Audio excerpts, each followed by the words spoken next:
Hello students, welcome back to our channel જ્ઞાન Ganga education. ધોરણ 8 સ્વાધ્યાય 2.2 એનો દાખલા નંબર 10. વર્ગખંડમાં છોકરા અને છોકરીઓની સંખ્યાનો ગુણોત્તર 7:5 છે. જો છોકરાઓની સંખ્યા છોકરીઓની સંખ્યા કરતાં 8 વધારે હોય તો વર્ગખંડમાં વિદ્યાર્થીઓની કુલ સંખ્યા શોધો. બરાબર, આ પણ સેમ આગળના દાખલા જેવું જ છે, થોડું ઘણું ખાલી અલગ છે, બાકી તો સેમ જ છે. તો સૌથી પહેલા અહીંયા શું આપેલું છે? ગુણોત્તર આપેલો છે, તો એ સૌથી પહેલા આપણે લખી લેવાનું કે શું લખશું? ગુણોત્તર કેટલો આપેલો છે? 7:5 છે ને. તો આપણે લખીશું કે છોકરા અને છોકરીઓ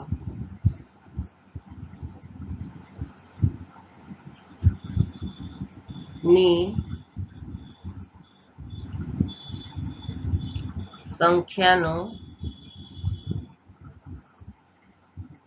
ગુણોત્તર કેટલો છે? 7:5 છે. બરાબર. હવે ગુણોત્તર આપેલો છે, એના પરથી આપણે સંખ્યા ધારી લઈએ કે ધારો કે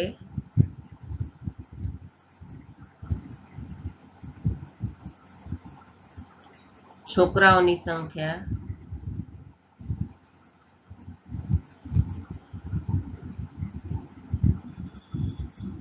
કેટલી છે? ધારો કે છોકરાઓની સંખ્યા બરાબર 7:5 છે, તો પહેલા છોકરાઓની સંખ્યા બરાબર આપણે 7x ધારી લઈએ અને છોકરીઓની સંખ્યા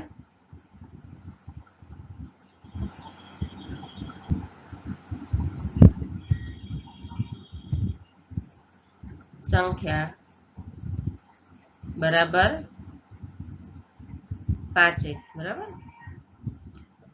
હવે શું કીધું છે કે જો છોકરાઓની સંખ્યા છોકરીઓની સંખ્યા કરતા 8 વધારે હોય એવું કીધું છે. બરાબર ને. તો શું આપણે લખવાનું કે છોકરાઓની સંખ્યા છોકરીની સંખ્યા કરતા 8 વધારે હોય તો છોકરાઓની સંખ્યા છોકરીઓની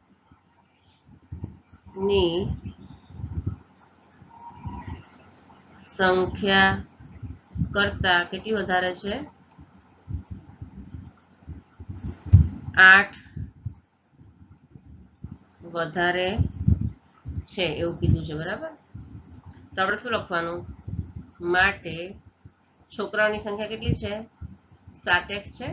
તો આપણે લખશું માટે 7x બરાબર છોકરીઓની સંખ્યા કેટલી છે? 5x.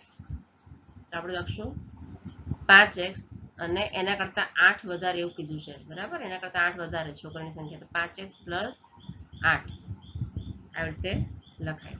તો માટે આપણે શું કરશું? x વાળી સંખ્યાને બાજુ બાજુમાં લાવી દેવાના, એટલે શું લખશું? 7x અને 5x છે બરાબરની આ સામે જતા રહે 7x ની બાજુમાં, તો જગ્યા બદલાઈ ગઈ તો નિશાની પણ બદલાઈ જાય, -5x થઈ જશે અને પછી બરાબર 8. તો હવે 7x માંથી 5x જાય તો કેટલા બચશે?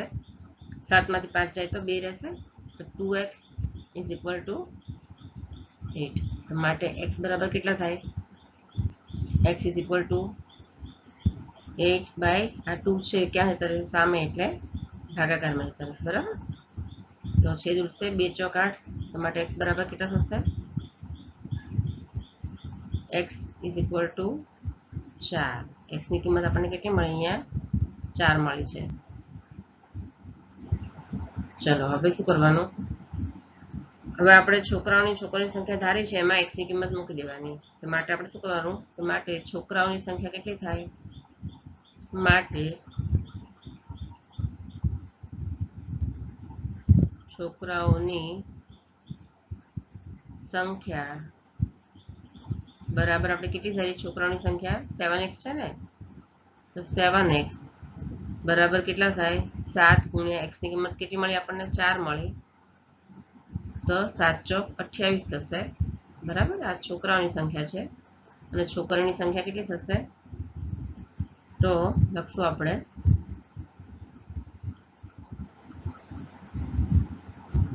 છોકરીઓની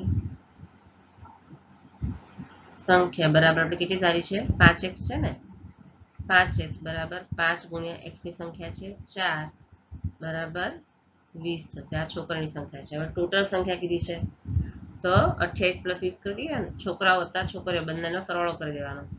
તો આપણે શું લખવાનું કે કુલ વિદ્યાર્થીઓની સંખ્યા પૂછી છે તો માટે શું થશે, કુલ વિદ્યાર્થીઓની સંખ્યા બરાબર કેટલી થશે, 28 + 20 બરાબર 28, બંનેનો સરવાળો કરી દેવાનો. 28 + 20 બરાબર કેટલા થશે, બરાબર થશે અહીંયા 48 થશે. બરાબર 28 + 20 એટલે ટોટલ સંખ્યા તો કેટલી થશે, 48 થશે. ઓકે, આ રીતે જવાબ આવશે. આ રીતે આપણે બંનેની ટોટલ સંખ્યા શોધવાની છે.